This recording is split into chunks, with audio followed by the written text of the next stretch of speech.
How's it going, everybody? Welcome back to Blade Bias. Don't mind the mess that is my living room at the moment. I wanted to make a video talking about sponsors in the balisong community as somebody who was previously sponsored, as somebody who has wanted sponsors for a long time. I feel like I have the right to talk about it because I have a slightly different view on sponsors than most people have. I'll actually flip Kraken Trainer for now. So, when you think of a traditional sponsor, a lot of it is like if you see a sponsored, athlete or a sponsored, like somebody who's doing something and they are sponsored by a company that makes the tools for them to continue doing something. Sponsored skateboarders and sponsored, like musicians and stuff, that's kind of a similar deal. A lot of those companies have the financial overhead and will most often contribute financially to that sponsorship. So, if you have an athlete, for example, that is sponsored by Nike, or like a skateboarder that's sponsored by like Vans or something like that, it's especially easy to make the comparison for clothing, just because it's just an easy comparison. A lot of the time, those people are paid to represent that company. It's not so much just an I'll give you free stuff kind of thing, but it's a hey, you have millions of followers and millions of people watching your stuff. Let me pay you to get your eyes on these things. And when you think of a company, going back to those examples, like Nike, they have millions and millions of dollars to throw at these things. Even smaller companies still have a very large overhead, generally, to put into sponsorships and hygiening and endorsements. Now, the thing with the balisong community and the balisong hobby is that most makers are between 1 and 5 people. That is most operations within the balisong community, most of them being 1 or 2 people. So of course, they are a very, very small company with not that many overhead, or not that much overhead. So of course they don't have the extra money to pay somebody a monthly salary to flip their knives and get them exposure. And also, the exposure of the balisong community is not nearly enough to warrant paying someone a monthly or yearly salary to represent them. It is just really not worth it and doesn't really make much sense. However, sponsors still are a cool thing in the balisong community because you do represent a company that you enjoy, which is the whole reason I ever accepted any sponsors to begin with.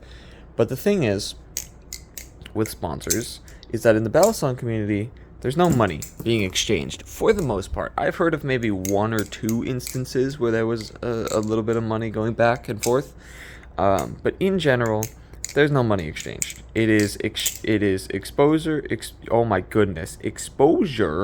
exchanged for the actual products themselves. That is what you get when you accept a balisong sponsorship. You get products and or services from that person or that company. And that is really the gist of it. That's really it. So, sponsors in the balisong community are not financial sponsors. They are just basically product endorsement sponsorships that are there really because they feel cool and it's good to fully associate yourself with a company that you fully enjoy, and some people enjoy doing that, but mostly they are just product sponsorships and not actual financial sponsorships, which is the way it should be for a hobby that is this small, because in the grand scheme of things, we do not have large corporations in the balisong hobby. I mean, the biggest we have is like BRS and Squid Industries, and even they don't, as far as I'm aware, don't necessarily have the financial overhead to send a monthly salary to all of their sponsored flippers. So, they don't. As far as I'm aware. I could be wrong on that, but as far as I'm aware. So, Sponsorships in the balisong community, I think, because there is no financial,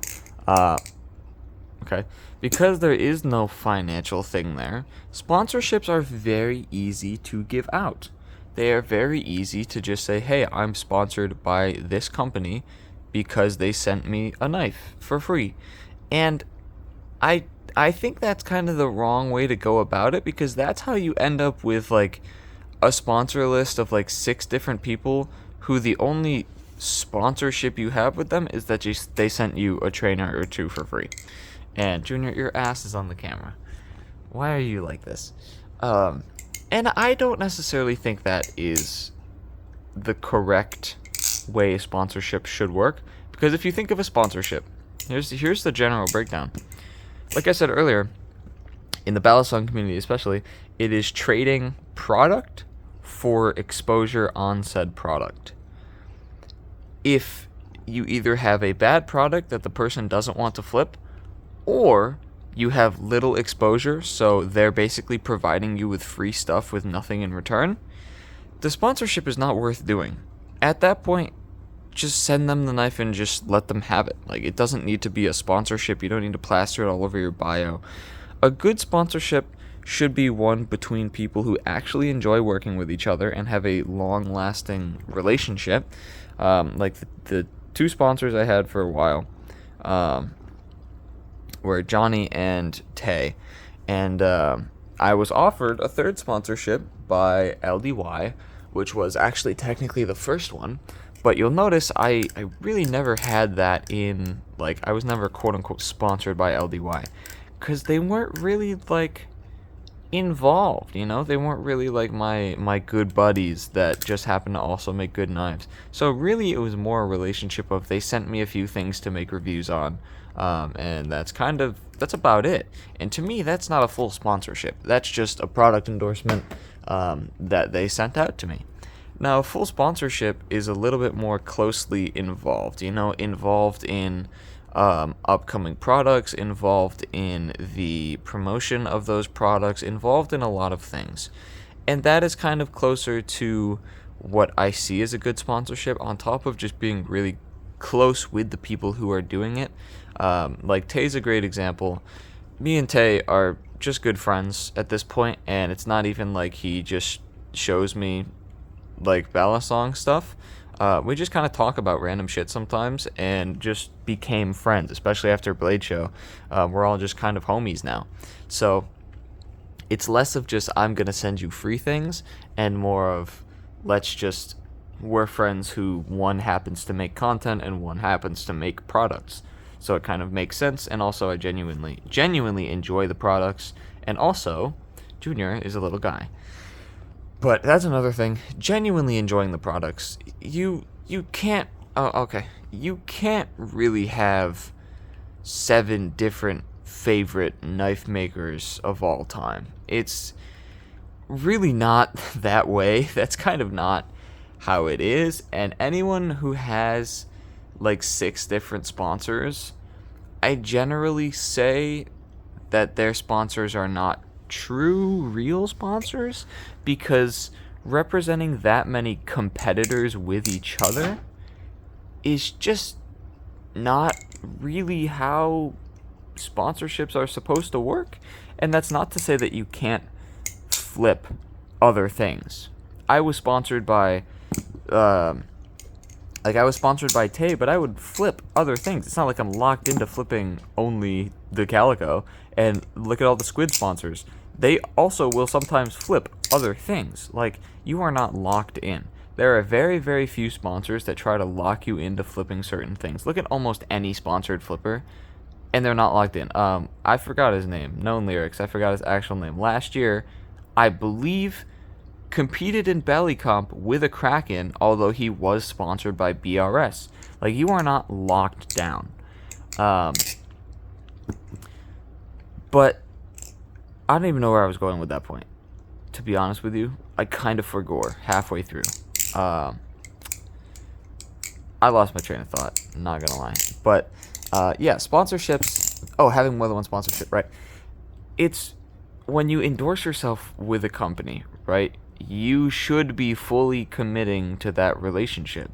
I don't necessarily agree with the prospect of having seven different sponsors that are all making similar products, because just what is the point? Like, which one are you actually representing? Representing all these people who are competitors to each other is so weird, and that doesn't happen in any other like sponsorship ever. Like, that just doesn't really happen. And I feel like it only happens because sponsorships are treated so lightly and so like, yeah, you're sponsored now. Have a sponsor. They're treated so lightly in the balisong community because there is no financial gain there, that people kind of make sponsorship choices that are just kind of like, okay, interesting choice, but go off, I guess, just because it feels nice to put it in your bio.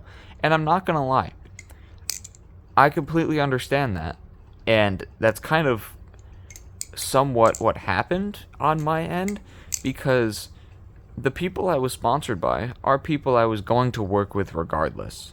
I only really became sponsored because it just felt cool to have an official partnership, when in reality, these people were going to show me the things they were working on, they were going to let me in on details, they were going to send me things anyways. So, it kind of doesn't entirely matter that I was sponsored, because literally nothing changed except for my sponsorship with Johnny, because he did a lot of sponsored work for me that I probably wouldn't have got from him otherwise. But between like LDY and Tay and anyone that has sent me stuff in the past, like BB Barfly is a good example. BB Barfly has sent me like 5 different things, and I have never once called myself sponsored by them, because they send me products for the sake of either you can try it out and see if you like it, or for review purposes. That is not a sponsorship. That is just a product endorsement. So I'm not going to call myself sponsored by BB Barfly, because there's no reason to, and literally nothing would change if I was. So there's no reason for me to and to permanently brand myself with these companies when nothing changes. So I feel like sponsorships in the balisong community are a little bit too loosey-goosey, and people will just sponsor whoever and take sponsors from whoever. And also, a lot of you Instagram kiddos might get a little upset about this. If you have 150 followers, you do not need a sponsorship. You do not offer... Think about this, right? You want a sponsorship from... Who's a good company people want sponsorships from all the time? You want a sponsorship from... LDY is a good example, because LDY is getting fairly popular and they're sponsoring a lot of people. LDY is sending you a $200 knife. If they send you a Sirius, for example. You have 150 followers. There is a really, really good chance your 150 followers already know about the Sirius. However, if you have 3,000 followers, 5,000 followers, now you have a chunk of people who weren't originally aware of that original product. When you only have like 200 followers, the majority of the people following you are deeply invested in the balisong community already. Because when you are that small, the people who are following you are just other balisong flippers who have seen your content. So, if you have a very, very small following, and you get like 20 likes a post, there's no real reason, because you have to remember sponsorships are supposed to be beneficial on both sides. It's a win-win situation, not a you give me free stuff and I just have fun with it and nothing else comes of it. Sponsorships require work from both parties, or at least they are supposed to. There is no reason for somebody to sponsor someone that has very little to no exposure. Unfortunately, that is just the way it is, and that is the way that most sponsorships in other communities are. In a lot of other communities, getting a sponsor from really anyone, but specifically a business that's doing pretty well, is kind of seen as like a I made it moment, because then you can use the funds and the money they give you to do things related to your hobby. And if it's a competition based things, you can go to competitions and things like that. Being sponsored by a company usually is like you did it. Like you are cemented in that hobby and you can continue to explore that hobby without fear of, other things happening or intervening. Getting sponsored in the balisong community is literally just a name in your bio, and that's basically it. And they send you a free product every once in a while. So getting sponsored in the balisong community is just very different. And like I said before, it's because there is not the financial overhead that larger companies have. So of course these companies can't pay you a monthly salary to flip your balisong. It just isn't worth it and doesn't really make any sense. And I'm not trying to discourage people from getting sponsors. I just kind of wanted to talk about it because some people seem kind of confused about, like, oh, if this person is sponsored by this person, are they locked into that contract? Are they like getting paid by that company? Are they like complete shills who are biased? Some of them are, definitely, but a lot of them are not. It's just there are a few people who have had a long-lasting relationship that want to put a brand or want to put an official sponsorship on it just for the sake of. The reason I did it is just because I very much support the people who I was sponsored with. So if somebody were to go to my account, they'd see that I was sponsored by Tay, and they'd be like, oh, okay, I trust Ty's opinion. So he likes Tay's stuff. He's happy working with Tay. So maybe I'll go check out Tay's stuff. And kind of vice versa. Somebody trusts Tay's products, sees that he's sponsoring me, and goes and checks out my stuff. It's kind of that official kind of transition between people. And it's really it. It's really the whole point of balisong sponsorships is just exposure for the product you are making. And there's no real reason that you need to be sponsored by 20 different people if you only ever flip 2 things. So there you go. That's my little sponsorship rant. Yeah, that's about it. Thank you guys very much for watching. I'll see y'all again soon. Bye bye.